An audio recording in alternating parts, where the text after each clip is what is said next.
और इलाके की तरक्की करनी है, प्रदेश की तरक्की करनी है। और सभी मतदाताओं का मैं सबसे पहले तो विनम्र निवेदन करता हूं कि भारी से भारी संख्या में मतदान डालें।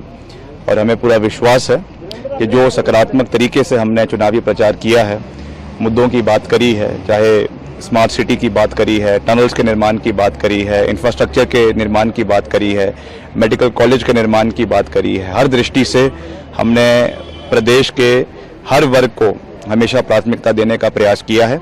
और पहले उनके मंत्री रहते हुए विधानसभा में भी उनके मुद्दे उठाए हैं, उन्हें पूरा किया है।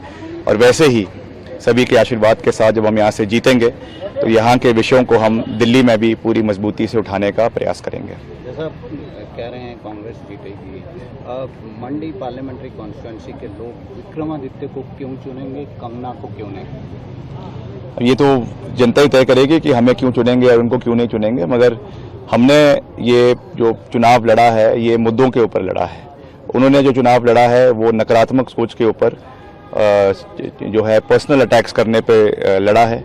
ना उनका कोई विजन है, ना उनकी कोई सोच है, ना उनकी कोई राजनीतिक अंडरस्टैंडिंग है, ना कोई इतिहास की अंडरस्टैंडिंग है, ना हिमाचल के मुद्दों के बारे में उन व्यक्ति को ज़्यादा जानकारी है। अब समय आ गया है, अपनी पैकिंग करना तैयार करें। 4 तारीख को यहाँ से बम्बई का टिकट कटना तय है। जो 400 पार का जो नारा है बीजेपी का, नेशनल पर्सपेक्टिव में what do you see, India alliance government form करेगी? दक्षिण भारत में साफ और उत्तर में हाफ। तो उससे अंदाजा लगाया जा सकता है कि भाजपा कहाँ पर है। समय बदलाव का है और बदलाव में हिमाचल प्रदेश भी उससे अभिज्ञ नहीं है। प्रदेश में भी बदलाव होगा और प्रदेश में भी 4 सीटें कांग्रेस पार्टी जीतेगी। और असेंबली सेगमेंट भी हैं 6, उसमें भी कांग्रेस पार्टी का अच्छा प्रदर्शन रहेगा।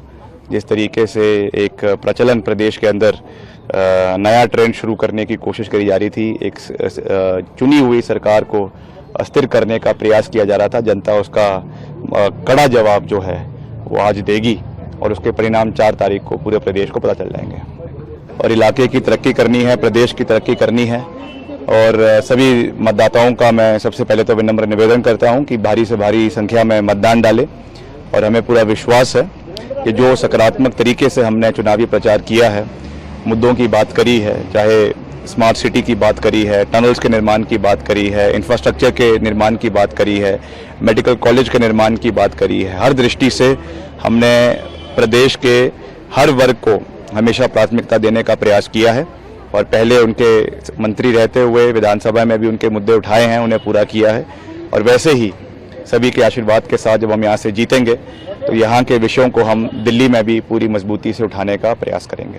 जैसा कह रहे हैं कांग्रेस जीतेगी, मंडी पार्लियामेंट्री कॉन्स्टिट्यूंसी के लोग विक्रमादित्य को क्यों चुनेंगे, कंगना को क्यों नहीं? ये तो जनता ही तय करेगी कि हमें क्यों चुनेंगे और उनको क्यों नहीं चुनेंगे। मगर हमने ये जो चुनाव लड़ा है ये मुद्दों के ऊपर लड़ा है। उन्होंने जो चुनाव लड़ा है वो नकारात्मक सोच के ऊपर जो है पर्सनल अटैक्स करने पे लड़ा है। ना उनका कोई विजन है, ना उनकी कोई सोच है, ना उनकी कोई राजनीतिक अंडरस्टैंडिंग है, ना कोई इतिहास की अंडरस्टैंडिंग है, ना हिमाचल के मुद्दों के बारे में उन व्यक्ति को ज़्यादा जानकारी है। अब समय आ गया है, अपनी पैकिंग करना तैयार करें। 4 तारीख को यहाँ से बम्बई का टिकट कटना तय है। जो 400 पार का जो नारा है बीजेपी का, नेशनल पर्सपेक्टिव में what do you see, India alliance government form करेगी? दक्षिण भारत में साफ और उत्तर में हाफ। तो उससे अंदाजा लगाया जा सकता है कि भाजपा कहाँ पर है। समय बदलाव का है और बदलाव में हिमाचल प्रदेश भी उससे अभिज्ञ नहीं है। प्रदेश में भी बदलाव होगा और प्रदेश में भी 4 सीटें कांग्रेस पार्टी जीतेगी। और असेंबली सेगमेंट भी हैं 6, उसमें भी कांग्रेस पार्टी का अच्छा प्रदर्शन रहेगा। जिस तरीके से एक प्रचलन प्रदेश के अंदर नया ट्रेंड शुरू करने की कोशिश करी जा रही थी, एक चुनी हुई सरकार को अस्थिर करने का प्रयास किया जा रहा था, जनता उसका कड़ा जवाब जो है वो आज देगी और उसके परिणाम 4 तारीख को पूरे प्रदेश को पता चल जाएंगे।